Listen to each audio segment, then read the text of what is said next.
Merci, Madame la députée. On reprend donc le fil de notre première table ronde en donnant la parole aux jeunes, en particulier donc à notre ami Sébastien Frey, s'il est là. Je ne l'ai pas encore, il est là. Bravo, il arrive à point nommé. Dans l'autre salle. Alors, fait partie du Collège national des jeunes chirurgiens, présidé par Gabriel Sédoun, que tout le monde connaît. Merci, Sébastien, de nous dire le point de vue des jeunes opérateurs, puisque c'est finalement, quelle est la demande? Quelle est votre demande aujourd'hui? Est-ce que c'est ça que vous avez analysé dans votre étude sur 2022 C'est en ça. chirurgie viscérale? En chirurgie viscérale, Voilà, parce exactement. que il y a les 13 autres disciplines qu'il faudra aussi considérer. L'essentiel était déjà de sonder et de rapporter le ressenti des Exactement. internes en chirurgie. Merci beaucoup. Donc 10 bonjour minutes, à 10 tous. minutes maximum. Très bien. Bonjour à tous. Je m'appelle Frey Sébastien. Cher académicien, cher professeur, cher médecin, chers collègues, je suis très heureux d'être ici parmi vous aujourd'hui. Et je tiens à remercier l'Académie parce qu'ils mettent toujours en avant les jeunes et notamment M. Philippe Marr pour nous donner cette opportunité. Le travail que je vais vous présenter aujourd'hui, c'est un travail qui a été réalisé par l'ensemble du bureau, mais aussi grâce à Lazare Sommier, qui était le responsable du sondage et qui est parmi nous. En guise d'introduction, j'aimerais vous présenter deux articles. Le premier, c'est celui du professeur Belghiti, qui est ici présent, qui relatait en 2004, dans Surgery, une situation, d'après ses mots, catastrophique de la situation des internes en chirurgie en France, parce qu'il y avait de moins en moins d'internes qui choisissaient cette spécialité. Il y avait une augmentation du travail sur papier, une diminution du contact avec le patient, et tout ça dans un contexte où il y avait un rappel européen de la loi des 48 heures, qui existait déjà. Le deuxième, c'est l'Académie nationale de chirurgie, qui en 2014, avec le bureau à ce moment-là, donnait leur vision au ministère de la Santé sur la chirurgie en 2025 et notamment la formation. Et là, ils mettaient en avant l'essentiel, qui est le compagnonnage, qui, à leurs yeux, doit rester au cœur de la formation. Ils mettaient aussi en avant la nécessité d'écoles de chirurgie, des simulateurs virtuels, pratiques, et une nécessité de labelliser les formations et de les évaluer au fur et à mesure du temps. Et aujourd'hui, en 2024, on est dans un contexte où il y a beaucoup de changements. C'est une transition pédagogique. On a un changement démographique, un changement générationnel. La vision du métier de chirurgien n'est peut-être plus la même des jeunes chirurgiens aujourd'hui par rapport à nos prédécesseurs. On a un changement technologique, technique. On n'opère plus qu'à ciel ouvert. On opère en célioscopie, en chirurgie robotique, voire même avec des casques à réalité augmentée, comme vous pouvez peut-être le voir, car Marc-Olivier Gossy est parmi nous aujourd'hui.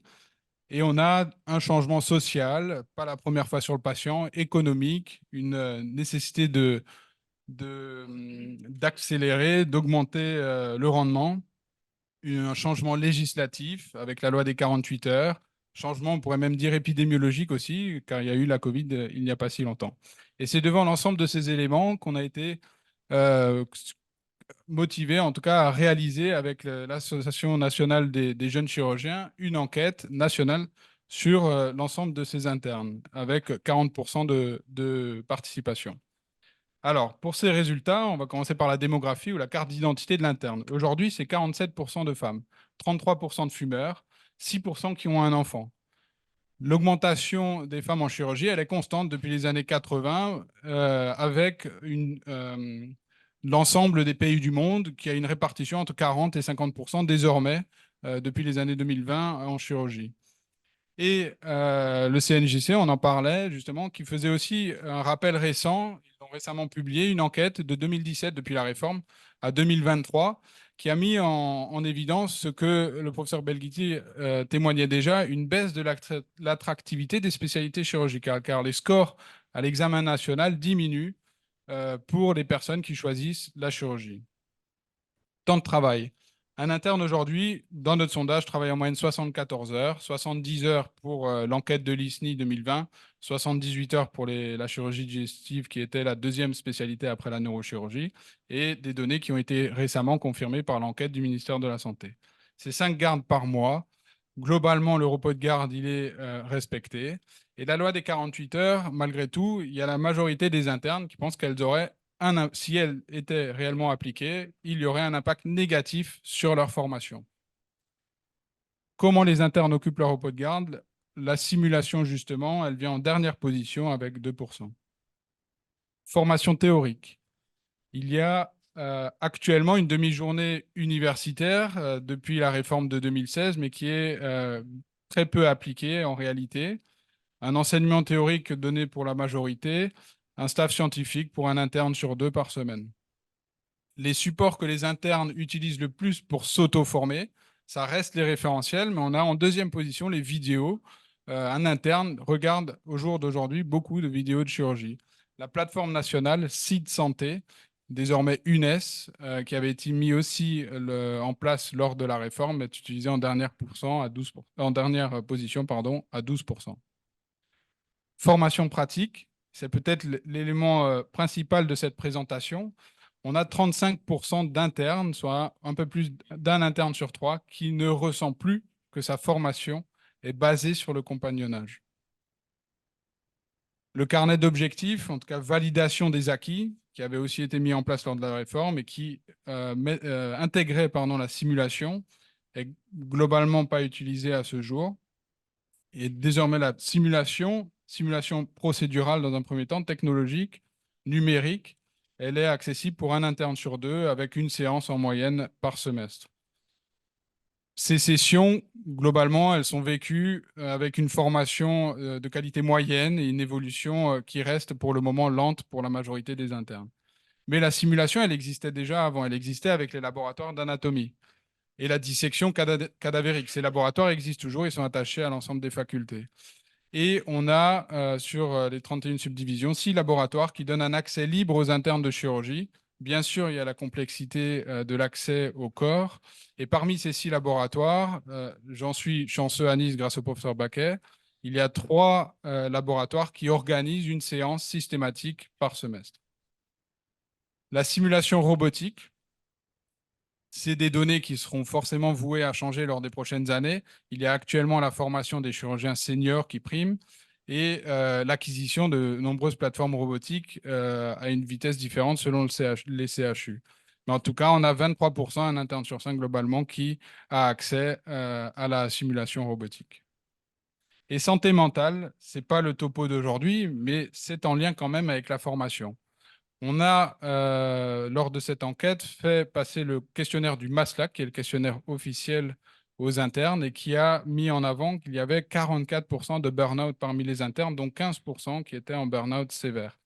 Cette donnée, elle est à mettre en parallèle avec les professeurs universitaires sur une enquête qui a été faite en France en 2021, qui a été publiée dans JAMA et qui mettait en avant qu'il y avait 40% de burn-out parmi les professeurs universitaires et praticiens hospitaliers. Avoir plus de 5 gardes par mois et ne pas avoir la sensation que sa formation est basée sur le compagnonnage sont 2 facteurs de risque qui sont revenus positifs dans notre analyse multivariée sur les internes qui étaient en burn-out. Et enfin, un interne, ça ressent que son quotidien est globalement une interruption de ses tâches continues. Et on leur a fait passer une enquête de pratique qui mettait en avant que la contrainte principale reste les tâches administratives, une donnée qui avait été confirmée par l'enquête de l'ISNI à hauteur de 45% de leur temps. Voilà nos résultats. Globalement, pour cette journée, je vous invite à garder en mémoire que la formation, comme l'a dit l'Académie en 2014, c'est du compagnonnage. Compagnonnage qui doit rester la pierre angulaire. La pratique, c'est de l'homogénéisation au niveau national. Il y a énormément de disparités actuellement entre les régions et les CHU. Et enfin, les opérateurs, ils sont peut-être différents. La démographie est nouvelle. Il y a une santé mentale désormais qui est prise en compte et il y a une profession à mettre en avant pour les futurs internes de chirurgie. Je vous remercie pour votre écoute. Bravo pour le temps de parole respecté parfaitement. Merci. Et merci pour cette enquête extrêmement intéressante. Il faudra que tout le monde y réfléchisse dans le détail. Tout le monde aura accès à ces documents sur le site de l'Académie nationale de chirurgie.